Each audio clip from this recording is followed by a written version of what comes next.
Assalamualaikum warahmatullahi wabarakatuh. Selamat datang ke Azam Yusof YouTube channel. Sudah lama kita tak bersua muka.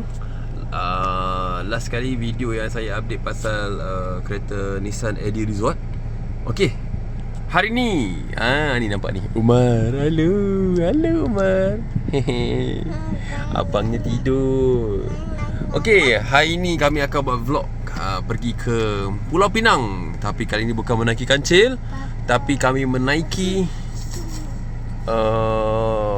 apa kita panggil lah. Kalau tu kancil, ini kita panggil apa? Hamster ke apa? Bentuk dia macam hamster sikit kan?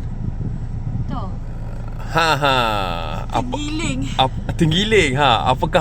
Apakah kenderaan tersebut?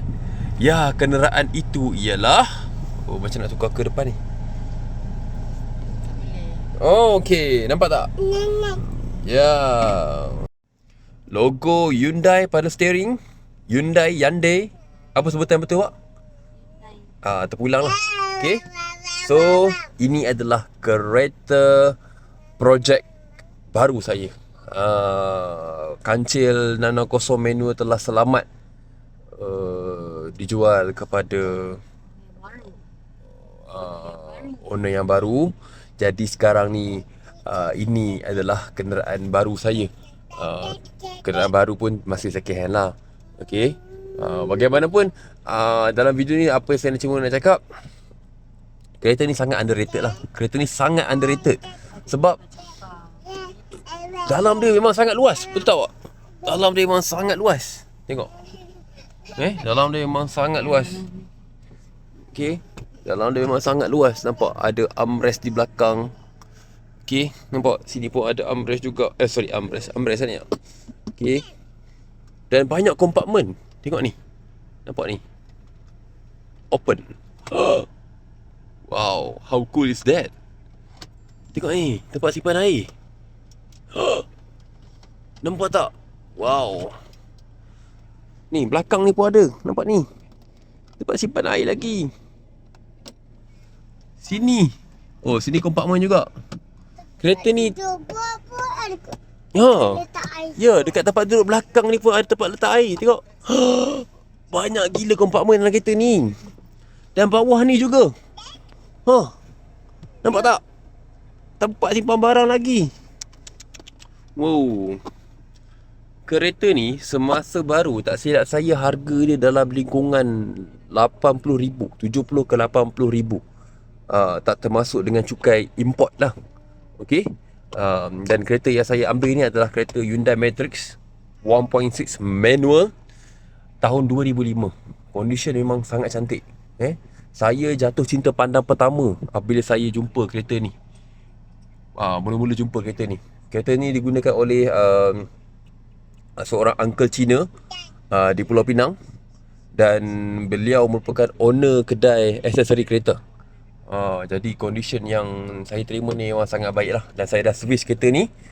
Saya dah tukar semua minyak enjin, minyak gearbox, apa segala jenis cair lah dalam kereta ni. Saya dah apa kita panggil, flushing dan tukar yang baru, timing belt, bateri baru. Okay, dan kereta ni bergerak dengan sangat baik. Okay.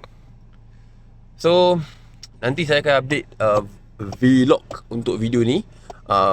Vlog saya travel dengan family saya menggunakan kereta ni. Tapi apa yang pasti, kereta ni memang sangat luas lah. Memang sangat luas. Nampak isi saya? Nampak? Saya dah tolak habis ke belakang ni. Tinggi saya 185 cm. Dan jarak di belakang masih lagi sangat luas. Kan Wais kan? Anak saya pun suka naik kereta ni. Dia kata selesa sangat. Betul tak Wais? Betul tak? Dia baru bangun tidur. Aircon kereta ni pun sejuk. Aircon kereta ni sangat sejuk. Boleh dikatakan setanding dengan aircon Proton. Sebab saya juga ada Proton Saga. Saya boleh katakan aircon dia sangat sejuk. Sekarang ni bulan Ramadan, tengah hari pula ni kan, cuaca memang terik tapi dalam ni sangat sejuk, sangat selesa. Bagi saya kereta ni, kereta Hyundai ni, kereta Korea ni agak underrated sebenarnya. Dengan harga yang saya dapat ni pula kan, boleh dikatakan berbaloi lah. Boleh dikatakan berbaloi. Jadi kepada siapa yang mencari kereta Hyundai Matrix kan, untuk sebagai kereta family, saya amat mengesyorkan kereta ni. Sebab memang sangat berbaloi pada harganya, luasnya, powernya. Okay. Untuk variant saya ni, saya ambil yang manual lah. Untuk auto saya tak pasti dari segi ketahanannya. Okay.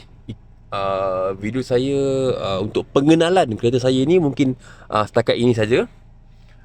Jadi kita akan jumpa lagi pada video yang akan datang.